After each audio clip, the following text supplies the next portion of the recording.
the situation, to impact that situation in the most beneficial possible way. And so we started to talk to humanitarians and NGOs and individuals in my network on the ground. And then we, had the idea, which is instead of, a couple people sourcing ways to donate, what if we did it on a DAO where we unleashed the power of the community and, sparked healthy debate and, all did the research and voted on the best ways to donate. And when we looked at these NGOs, some we talked to had tens of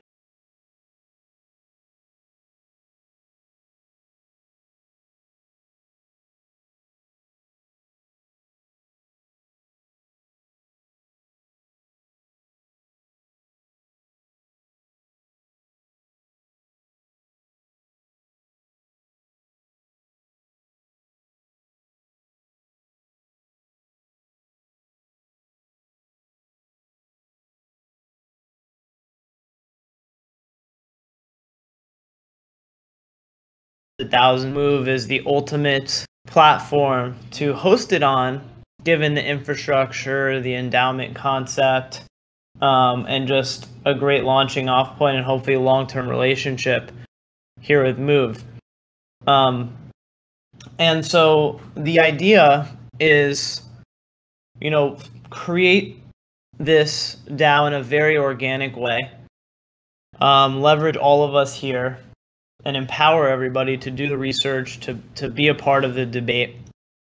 I personally will be activating my network to loop in some of the best and brightest in the humanitarian space. And also, when we feel like we've walked the walk, then we could start talking the talk a little bit too. Like when we feel like we've done the research and have deployed some capital in an effective way and have started to have impact, right? Then we could throw fuel on the fire too and introduce, I've started socializing this with very influential public figures. But I think that comes second to this organic community-led movement and proving to the world that community can solve our biggest problems, which is the thesis of, I think, the whole movement project.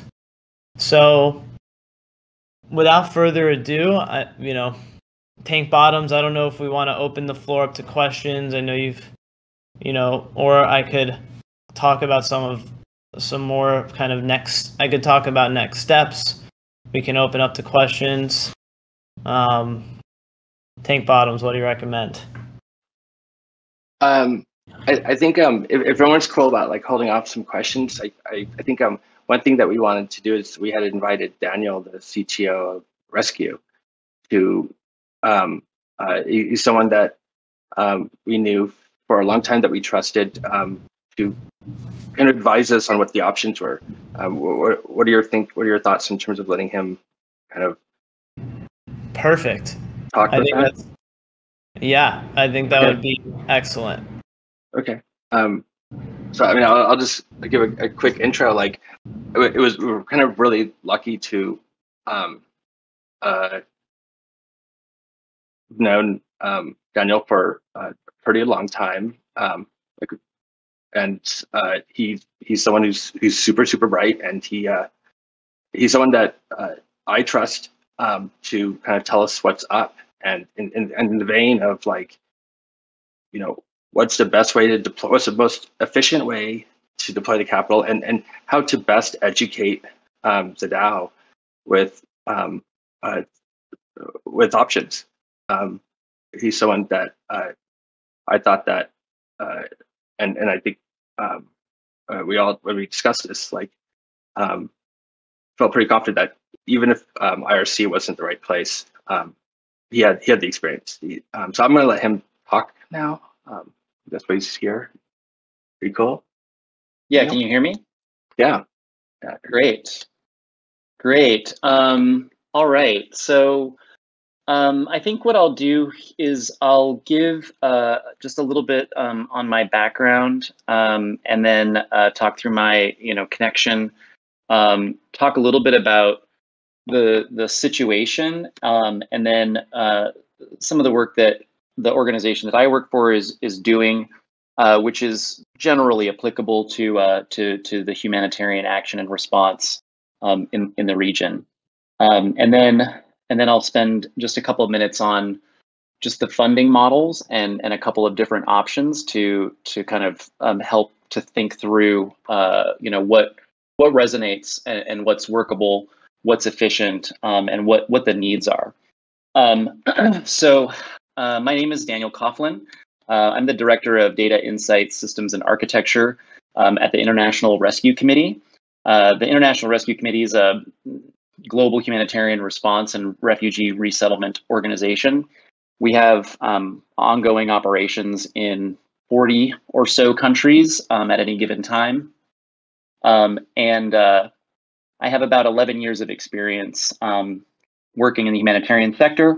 I have spent about 6 months on the Syrian crisis based in Amman in 2016. And I've been working, again, probably about 10, 11 years at the International Rescue Committee. Before that, I was working in product management in basically emerging technology. Yeah, I've known some of these folks since college, and I was asked to provide some advice and consultation on the direction of spending and support you all in sort of options and recommendations. So just to quickly go over the situation on the ground. It's rapidly changing. Anyone that's been watching the news, you could be watching the news every day, and there's constantly new information that's happening. As of last week or earlier this week, there was 4.4 million people forcibly displaced in Ukraine, and that's about, I think now, 2.7 million refugees that have crossed the border of Ukraine and into surrounding areas, and about 1.9 million people inside Ukraine that have been internally displaced. There's a significant amount of civilian casualties, probably somewhere around 2,000 at least at this moment, and probably more. Across the country, medicines for life-threatening illnesses are quickly running out. Hospitals are only partially functioning, and food and water supplies are running low. There's been efforts to secure humanitarian corridors with a couple of safe passages coming out of a few of the extremely affected areas. And in Poland, there is about 1.5 million people that have arrived since the 24th of February, and with new arrivals coming in across borders that are traumatized and less prepared for their journey. So there's a high priority around protection concerns, particularly for women and children. These are a high priority, especially for the high number that are arriving without documentation. So what IRC is doing, we've been involved in Europe since 2015, partially as part of the Syrian crisis, but also as part of the Ukrainian crisis that was earlier in this situation, when there was some basically insurgency happening in the Donbass region. We are partnering with local organizations and networks inside of Ukraine to provide emergency assistance to individuals and families that are displaced by violence. In this first phase of our response, we are working with partners on the ground to prioritize protecting the vulnerable, special focus on women, female-headed households, and individuals with reduced mobility. And we're supporting partners that have local knowledge and experience offering legal and protection assistance through information hotlines and personalized assistance like child protection, psychosocial support, and medical referrals for survivors of violence. We're also providing life-saving essentials.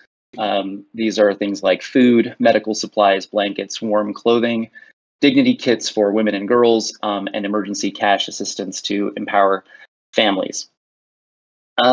In Poland, we are providing first aid to recent arrivals. We're providing shelter materials. We're equipping first responders, and then providing life-saving information services. So this is typically through referrals, through hotlines, and through online information portals.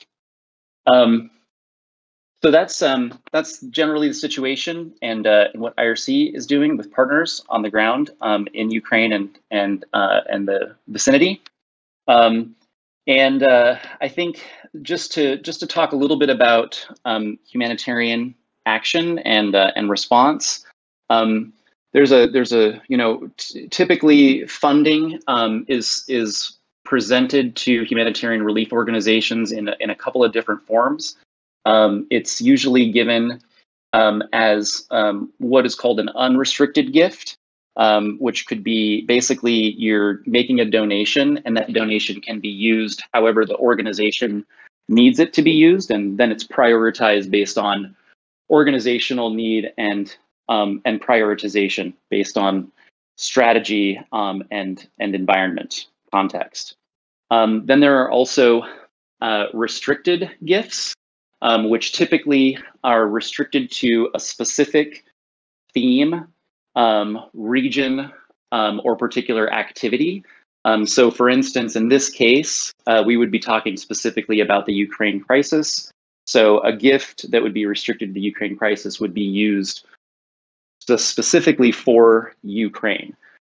We also can do things that are more broadly thematic and still restricted, like a general crisis fund. So this is what I've typically been sharing as a good approach, which is very, very likely to be deployed and directed toward Ukraine, but where we have other emergency responses that we are working on, and those are underfunded, then we can divert funding into those areas.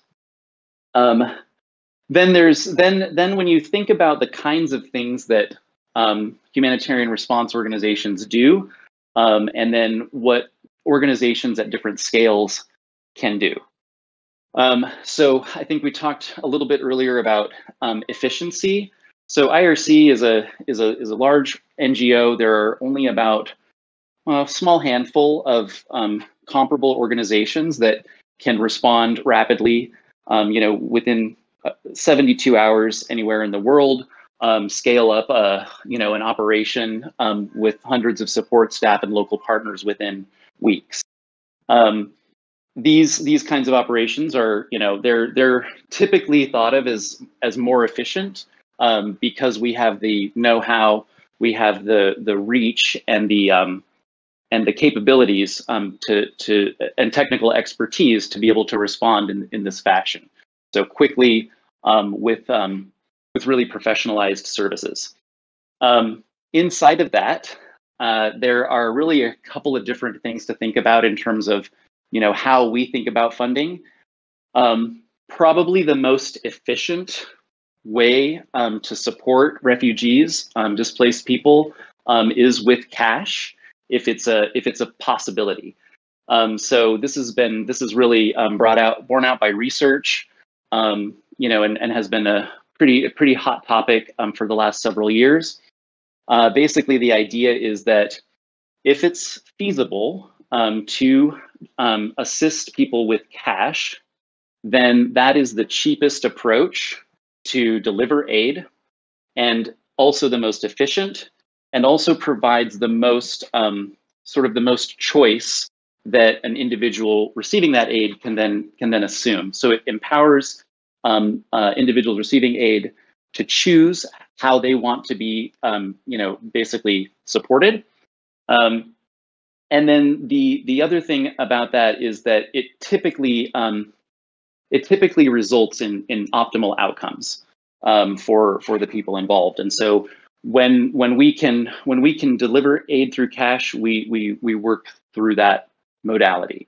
If it's safe and there are existing markets, then it will have a better effect than delivering, for instance, goods and services that can disrupt local markets, which does happen. Then now the other side of this particular crisis, and the way that it works, it's going to be very similar to what happened in Syria, which is I mentioned medical supplies and the health system inside Ukraine. So this is going to be a very, very stressed system. And a significant amount of aid that's going to go to Ukraine is going to be going in the form of medicine and medical supplies. And that would be probably the majority of where funding would go if we were to be deploying that in the near term inside Ukraine.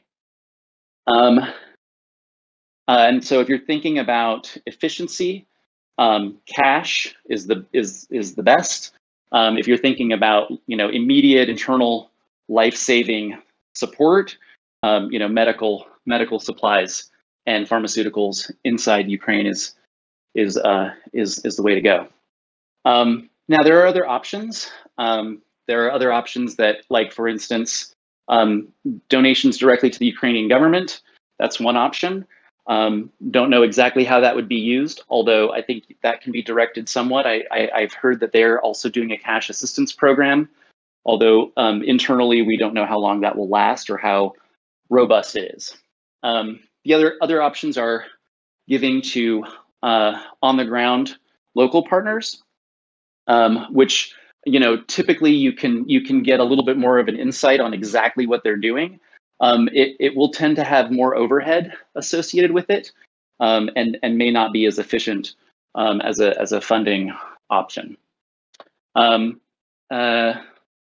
There are definitely other ways of looking at it, but those are some kind of terms of thinking around how this kind of work can be funded and how we can think about directing the funding.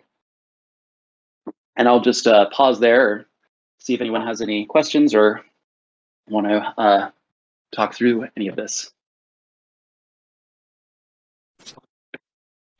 Thanks, Daniel. That was an awesome overview. I'm curious, in terms of we're fundraising through crypto, that last mile, so to speak. What are the most effective ways for people converting crypto to cash?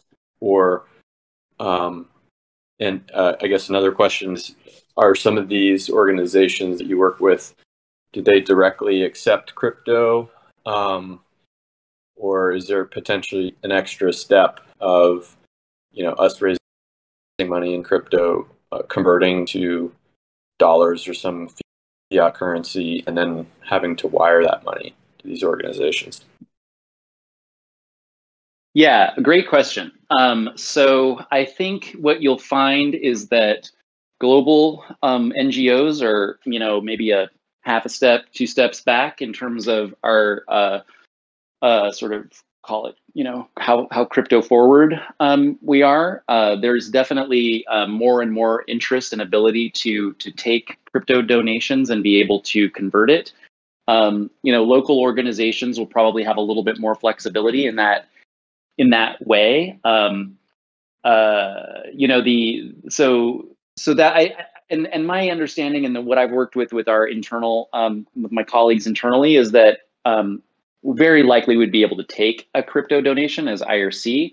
I know of at least 1 or 2 other organizations that would also be able to take a crypto donation.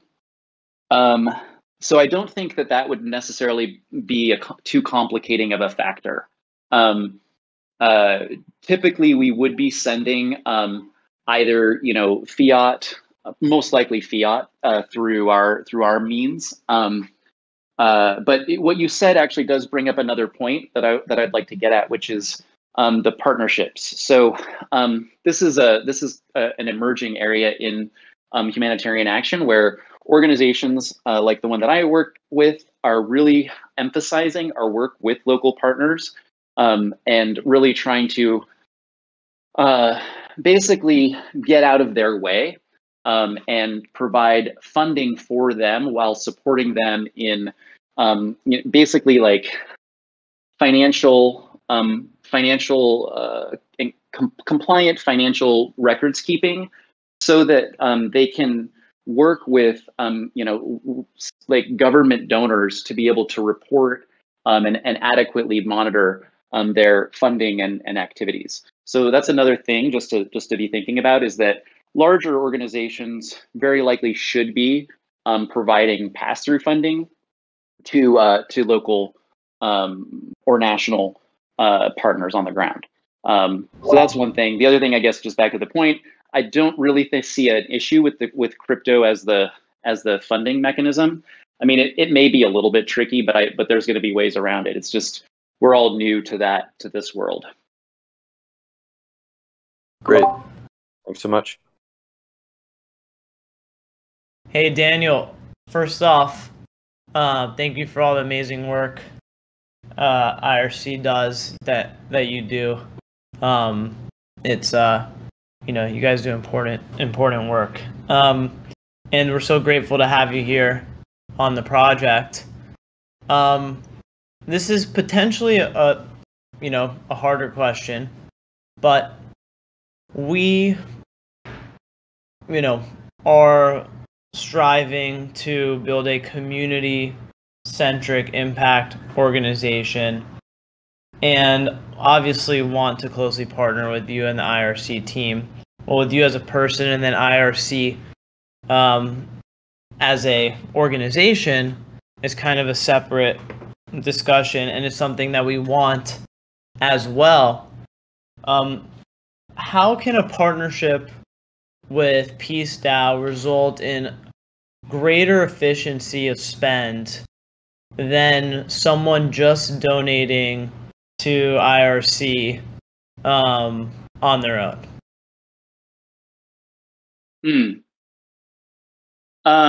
That's a great question. And my initial thinking is that, so I'll just say that I am acting as an individual. I have worked with my team internally to discuss partnerships. I want to make sure that this is right, both for IRC as well as the PeaceDAO, and definitely am an advisor to PeaceDAO as well as an employee to IRC. So I'm trying to make sure that you guys are getting the best information, and that if there is a relationship or partnership with IRC, that can happen. But essentially, like, I'll be providing as much independent advice as I can. My sense on the funding mechanism, or kind of the vehicle of a DAO, is that it's the DAO itself can be because it's a community, and because the amount of funding can be greater than any single person in the general population can aggregate, that you have a bit of power in terms of determining the attention to the issue that you have, and how the funding should be spent. Now, I would also say at the same time, understanding kind of some of the complexities of large-scale humanitarian operations, sometimes you may have an idea about the thing that you want to do, and then literally the field changes the next day, and you have to rethink how you're going to spend the funding. So in terms of efficiency, I think it's really about the aggregation and the harmonization around that crowdfunded mechanism, and also the political power that comes with a community that's driving funding. In terms of direct efficiency, that could be in terms of who and how things are funded. If we're talking direct crypto kind of things, there are some organizations that have started, for instance, UBI type activities that are basically paying universal basic income type programs directly through crypto. I am aware of these programs. I have not read any impact assessments or evaluation assessments of them. But if we're thinking about, classic sort of, crypto talking points, then you've basically reduced the intermediaries, right? You're funding directly to a beneficiary. So where those types of programs exist, and I think that there will become more of them as the use of stable coins becomes more prominent, particularly in areas that obviously that have digital connectivity. Some of the places we work, when I first started getting into trying to use stable coins in our cash programming, most of the places that we need it most don't have the infrastructure for it. So you're not going to be able to pay pay with crypto in in South Sudan. It's going to be pretty difficult. But in Poland, that may be a workable arrangement. So there are some areas there that, again, it hasn't been fully vetted. It hasn't been analyzed yet. There's a couple of reports, I think, from Mercy Corps and the Grameen Foundation that are on using stable coins. I think the Grameen Foundation did it in the Philippines. Mercy Corps was doing it in a more stable environment. But so those are, I think, some future options as that modality becomes a more viable mechanism. Hope that answers your question. I feel like I might have meandered there a little bit. Yeah, no, that was super helpful. Thank you so much. And I think we'll obviously strive to work towards, in addition to us being able to fundraise effectively, we want to spend the most effectively, and build a reputation that if people put their money in here, we're going to spend the most effectively. And so if we can work with IRC to come up with a plan that shows, hey, this is kind of a special purpose action that we could fund that we believe has very high impact to dollar ratio, then that would be awesome. Yeah, absolutely. And I just wanted to say also that, I mean, I work with other organizations as well, in terms of just it's a small community. So we can also think about if other organizations, like I mentioned, these UBI programs, or other organizations that may have programs that are already set up and ready for a crypto oriented program, if that's a viable thing. I mean, when I started this about a year ago, we didn't think that the usability or the stability of that was good enough, or that off ramps were prominent enough. But obviously, I think at the end of the day that could be one of the more efficient approaches. Still think that cash programming is a super efficient programming modality, but I think that that's a really good direction to try to figure out how can we make this funding go the furthest. How can it be transparent, and how can we be accountable? And I think using this DAO mechanism for that it's a really positive turn. Awesome. Thanks so much, Daniel.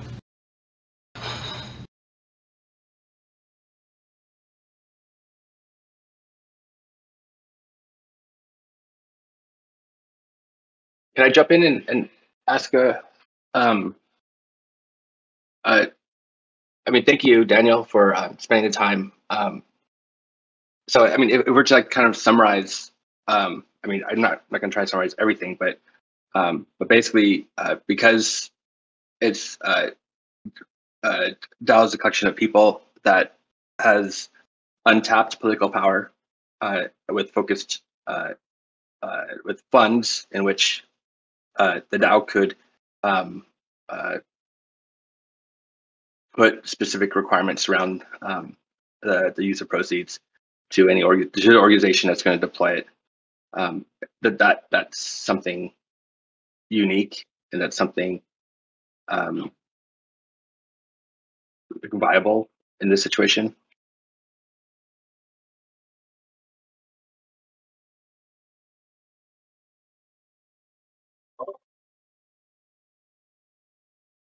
Yeah, just to Yeah. piggyback off that, I think that like kind of what we're saying here is that there's network effects that exist here that and aligned incentives that enable us to both identify the bigger impact, efficient impact opportunities, as well as get the right influencers and leaders on board that make us make smarter decisions, as well as get more people, more funding on board as well.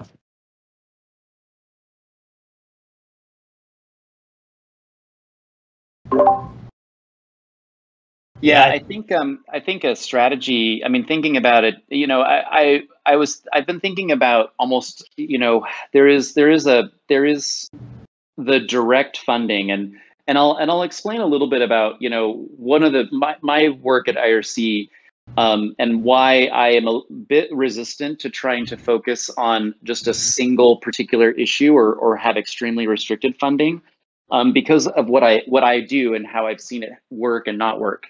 One of the biggest issues that we have is that, you know, we are a large organization, but when all of the funding is for a specific you know, action or task, then it makes it very challenging for us to balance our support infrastructure, you know, with the needs that we have for our programs. So if you fund a program to the tune of $1 million, let's say, but you don't fund any of the support staff around it or supporting infrastructure around it. So typically this is your administrative, IT, HR, supply chain, safety and security, finance, those kinds of that part of organizations that are kind of the skeleton of the organization. You know, you're feeding the muscles, and they're pretty big, but the skeleton suffers. So typically we want to make sure that the organization can sustain the funding that we get. And I've been at the IRC for like 10 years, watched it grow through the Ebola crisis in West Africa, Syria crisis, you know, lots of crises in Central East Africa, as well as, you know, Afghanistan. And, you know, without that that skeletal enhancement, we really struggle to be able to deliver internally, because we're short-staffed. We have limited capacity. We have a lot of need that we're trying to satisfy, but because of the restrictions that's put on the funding, makes it a big challenge to create a budget that really makes the whole organization work. So that's just one thing to think about. Another thing to think about is, you know, a portfolio. So like a strategy. What's the longer term idea of the peace DAO, and how would you think about sort of a life cycle of this response? So this is the initial couple of weeks of the response. It's extreme emergency. You've got 2.5 million people that need immediate assistance. You've got, you know, I mean, I don't even know, probably around 10 to 20 million that will be needing, you know, additional assistance in some kind or another over the next several weeks. We don't know how long this is going to last. You know, if Syria is anything to go by, you know, a year, 2 years, a quagmire, we don't know. So what's the longer term idea there? How do you think about sustainable work under a crisis? And then following the crisis, so let's say there is a ceasing of hostilities. What's it look like to rebuild? So in a longer term vision, there might be a portfolio approach. You know, immediately we'll be thinking about emergency response and supporting the immediate basic needs of people. Longer term, thinking about those health needs, internal Ukrainian health and psychosocial support and protection support, and then what does it look like to rebuild? And those are all going to be maybe slightly different actors involved.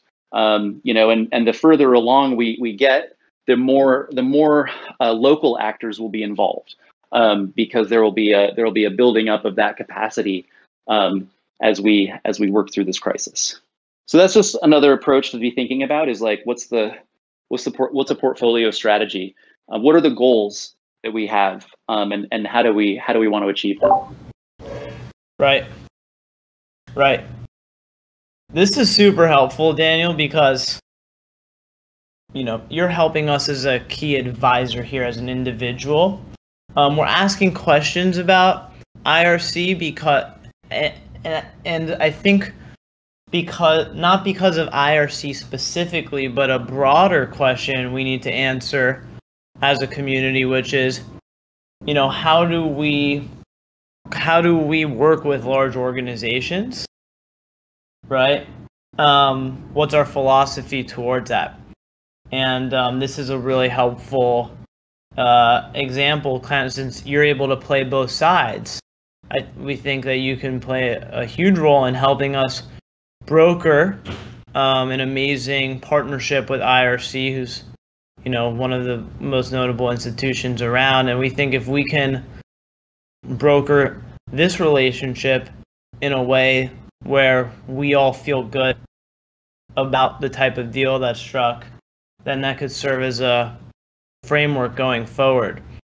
And I think that's a combination of, not just, hey, we want to just put X dollars into a special project. I think there should be some recognition of the skeleton, right? But if we can work with you and IRC to say, here's what we'll do with PeaceDAO's money.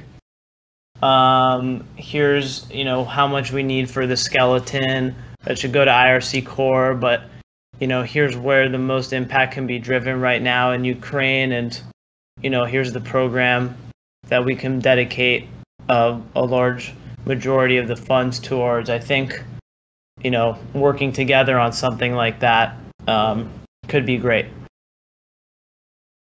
Yeah, and I think that internally the team that I've spoken to are generally warm to the idea. They want to understand a little bit more about it, but I think they see this as a real opportunity and a trend of funding in the future. I mean, so I spoke to our VP of emergencies on Monday and just talked through a little bit of these issues, and he said, we really want to understand this I mean, I don't know what to call it exactly, social movement, not just Movement DAO or PeaceDAO, but just the whole Web3 environment and crowd-sourced funding, especially through a DAO vehicle.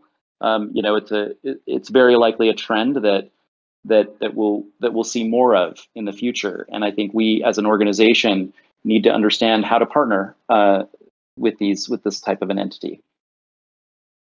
Can I ask a question? Yes. Is it feasible to, if the weight tends to bear down on the skeleton aspect of it, is it feasible to kind of flip it on its head and have the funds available, and then for those who wish to volunteer to be the skeleton for a particular initiative to propose funds coming out of the DAO specifically for those needs? So then folks either at the IRC or elsewhere who are doing a very pointed task and need resources or need more resources can look to whatever funds are in the treasury to help resource those. Or should we be thinking about it as we potentially have, which is the funds go in more of like a partnership format, and then we're kind of saying, okay, it's not our money problem anymore, it's like your money problem, right? I mean, even though we're working towards the same ends, I'm curious if it might be worth doing like a proposal like issuance for a guided mission of sorts. Yeah, I have some thoughts on that. So I mean, that's a very common, I think, funding approach, especially, in sort of the crypto adoption space, where, a foundation or a DAO, wants to support a project, and, offers some funding to get something off the ground. I think that could work, for this kind of work, for humanitarian work. I think that the challenge for the DAO would be really due diligence and accountability, because you would be getting applications, from organizations that you don't necessarily have the ability to vet, or even know if they're real or not. And one of the things that, as I mentioned, kind of on our partnership strategy, is really a robust approach to partner vetting, but also technical support for partners. So in the sort of U.S.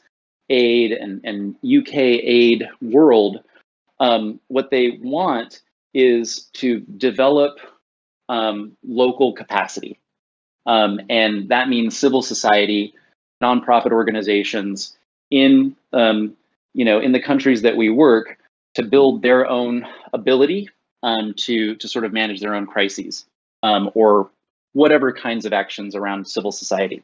But what they don't necessarily have are the technical capabilities around financial accounting, around reporting, things like that. So even if you got an application from an organization on the up and up, they may not have the ability to basically just share out, like, yes, the funding that you gave us was spent on the thing that we said it was going to be spent on. At the end of the day, that's what it boils down to. So I think you would be in a position to be a little bit more uncertain of the efficacy of the funding. Now, the other approach would be that you did that, but you deployed all the funding to a single partner, and you really vetted that partner, and then it would be less uncertainty, but maybe a little less efficiency. But in a grant approach like that.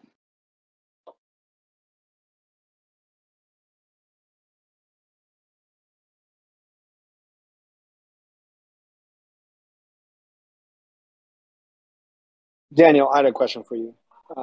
In spirit of partnerships, there's the approach where, as a community and a DAO, we raise funds and give them to these efforts and organizations. But if you look at it on the inverse, organizations and humanitarian companies that are out in the field that have sort of championed a cause, that have raised funds, what are your thoughts about those organizations leveraging DAO and crypto-based communities in order to drive efficiencies in the direct model? Because what I see is having some experience in humanitarian aid, there tends to be a lot of logistics and red tape that slows down the implementation of funding to specific projects, and particularly when we look at development. And so if we think about the flow of funding, even from organizations into DAOs to execute direct to refugee or direct to those that are impacted most, I see there's an immense opportunity for a much more efficient, faster response time when it comes to things like humanitarian aid, because of the platform that crypto provides, based on the security and the trust being inherent within the technology, versus having to go through those layers of organizations and people. So do you see that as also a possibility where, for example, the future humanitarian organizations leverage DAOs and crypto-based communities by funding them in order to execute faster and more efficiency directly to those most affected? Yeah, I see. I think I see where you're going with that, and so that would be something like so that would be basically a kind of a partnership arrangement where let's say a large NGO, we in kind of the parlance we would call it the prime funder. So you have a donor or even a community of donors. So like a donor, a large statutory donor like a government or a set of individuals, provide funding for an NGO, and then the NGO provides that funding directly to a DAO, which would then be able to disperse the funds efficiently. Yeah, I think that would be a very interesting model and very likely to be super efficient. In the case of cash distributions in particular, which is really one of the areas where I think the technology is something that we really need to start getting our hands wrapped around. I know that there are a number of organizations that are currently really experimenting with this, but that would be, and that's there's an organization called Impact Market. They're also on, I believe they're on CELO also, but they do that's kind of the way that they're working. I think that they're not necessarily getting prime funding, but they're getting individuals that are putting money in, and then it's getting dispersed out to those UBI programs.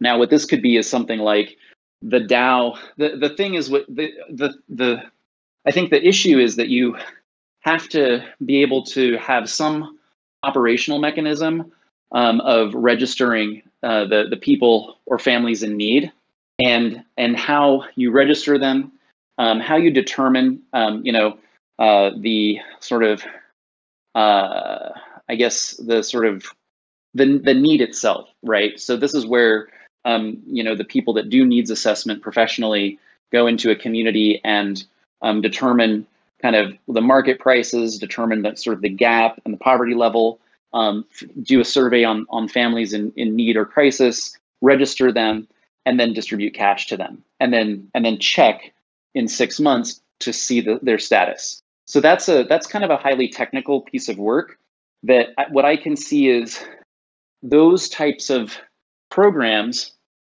working in partnership with a DAO funder, if that makes sense. Because I think because again, I think that there is some complex technical work that happens around assessment and distributions. Not distributions, because I think that would be done by the DAO, but distributions, but registration. So how would you know, for example, that you're going to get 3,000 wallet addresses, right, to send money to? And like, let's say it's $100 a month for 3 months, and you got 1,000, 3,000, whatever wallet addresses. So how do you know that those are wallet addresses that are owned by people that are in need, people in the community that you're trying to help? And in order to do that, I think you would still want some kind of technical support from an NGO or disinterested third party. Yeah, I think one of the ways. Go ahead. I was just saying thank you. I think one of the ways that we've been thinking about approaching direct cash payments, just some of the models that we've been talking about in the background for the initial project, was that we would use the NGOs as sort of a vetting partner. So if you could find on the ground NGOs that are already working with refugees, like their presence at their physical location is really sort of the number one verification that they deserve these services. And so then we would use the NGO like as the vetting partner in order to identify those individuals in need, and then use them to help like distribute the information that would allow the individuals to connect directly to the DAO through a funding platform. So, for example, if this is about the situation in Poland, we could work with NGOs who are currently housing refugees. Those refugees would then be given something like a QR code that they could then access a system it's an on-site QR code. And so if they're receiving services from the on-the-ground NGO, then we could reasonably rely on them to be actual refugees, and then they could just directly register with us for direct cash payments. Yeah, no, that's I mean, that's some definitely that's exactly the kind of thinking that how I would approach it. I mean, I think that that's really it's really interesting. I think it's definitely out of the box, and it's probably the future, or at least part of the future. I think the key thing is to understand just some of the complexities of a cash program. The sort of potential for fraud, how you put in place mechanisms to prevent fraud, and if you were to vet a local partner to do that, to how you would ensure that they're adhering to some kind of standards to those things, and yeah. But I mean, I think that's a super awesome way of thinking about how to deliver direct assistance.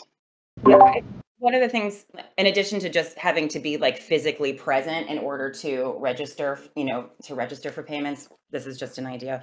We were thinking that, there could be documentation like through a platform where, maybe you'd have to show a copy of your of the passport, or, maybe you'd have to like give an image. In this case, we were thinking of sourcing NFTs from, from refugees. So we would have, a piece of artwork that you had made, take a photo with your mobile phone, upload it to the system along with like a passport photo, and then we also know your physical location at one of these refugee sites, and therefore we have like at least some level of verification that you need to be there. But again, there's like quite a few logistics, but that was sort of what we were thinking in the background. Yeah, no, so there's we have a couple of blockchain projects. They're not crypto. One is an identification. It's basically like, I get exactly how to explain it, but it's like basically it's an identification or lost identification sort of identification management system. So if you're in a crisis area, you can basically store identity documents through a blockchain mechanism, and then you're able to retrieve them however you need to. And that's really very high level of what the program's about. But that's one approach to kind of managing an identity documentation. So there's an issue, I'm sure you all know, about KYC, which is one of the areas where we have challenges, especially working in places where we don't have identification for people, and how we deliver cash aid. Because typically we want some kind of KYC to be able to ensure that that we're not giving money to terrorists or whatever. But so there are some mechanisms for doing that. The other thing is, I guess, if you have a mobile wallet and it's attached to a phone number, that's another thing. A lot of countries, you have to have KYC to get a phone. So that's another approach to thinking through if you have a phone number. And this is where we do also digital payments in countries where there's an actual digital wallet, or in some cases, for instance, you can pay with M-Pesa. This is all done through cell networks. So we're able to use the phone number as the identification, which is a little bit more, I guess, solid than a random wallet address. But yeah, I mean, I think that this is a really super fascinating modality to think through in terms of crowdfunding and then direct cash payments in an emergency. I do think, getting back to the previous conversation, that's pretty efficient. That's going to be a very efficient approach to supporting people in need. Yeah, I mean, just hearing you both talk about this got me very excited. Because I think this is a special thing where we could unify, the superpowers of an organization like IRC and the superpowers of a DAO, and create a bridge and do something unique and novel that hasn't been done before. And as I've talked to more people on the ground, it's like there is a lot of value in just getting certain pockets of refugees, or even volunteers, just cash, right? Like a volunteer who needs a few $1,000s either for their own personal expenses, or they know the ways to deploy it. We can empower these individuals on the ground with direct cash payments. So I agree, it's an area I'm very excited about. Yeah, I mean, so I'll just add a little bit to that, because in the humanitarian sector, we've gone through a couple of kind of hype cycles around innovation. And I remember hearing one person just say, especially during Ebola, it was like, we can innovate all we want, but when like the regional sort of health coordinator doesn't have mobile minutes and can't use their phone, then we're in trouble, you know. And this is an area that I've also looked at in terms of nonprofit and humanitarian use of crypto, which is in terms of payments of our staff and volunteers. So yeah, 100%. I mean, if we're talking about, you know, small sums, you know, to meet some basic supply needs, or you need to get some minutes for your phone, whatever it is, you know, those kinds of direct payments to staff and volunteers is also, I think, really an area of interest. Yeah, 100%. I mean, I think that's something that really needs to be looked at further. Fantastic. All right. Well, this was an amazing discussion. And so I know we're over time. Tank Bottoms, anything you want to say before we call this a wrap?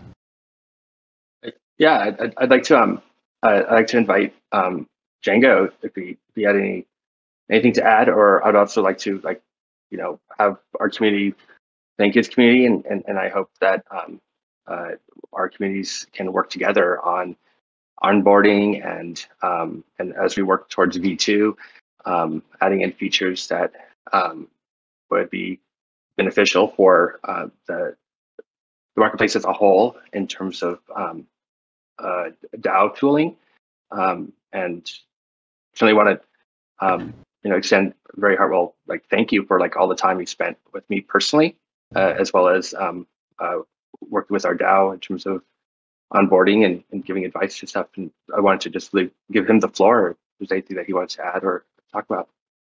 That's okay. Sure, quickly. Yeah, just doing what I can. Thanks, Daniel, and thanks, Ryan, for setting the stage here for a really interesting next chapter here. Yeah, I mean, we're just building a lot of stuff to help support DAOs and projects in general who want to build with an open accounting platform and kind of pre-program how spending and membership and decision-making works in a very flexible way. So if you ever see the need for a certain piece of tooling that you don't have access to, let me know, and let Tank know, or whatever. And we'll try to make that happen, just in support of all the work you are doing. And it makes a lot of sense for folks to build open source treasury platforms together, as opposed to a bunch of isolated experiments here. There's certainly a lot of work to do that will not only help this project here, but projects on the other corner of the world who are also up to similar things and want to aggregate resources and deploy things together. So let's keep a global approach to tooling, and I think we'll be able to enable a lot of cool stuff here.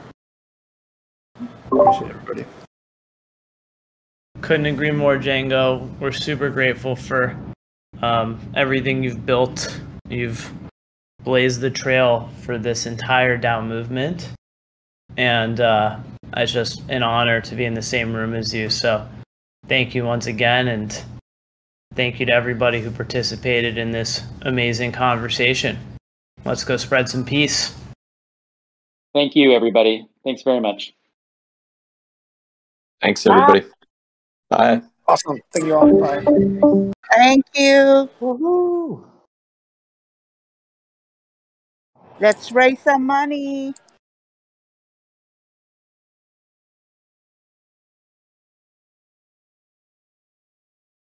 Thanks, everyone.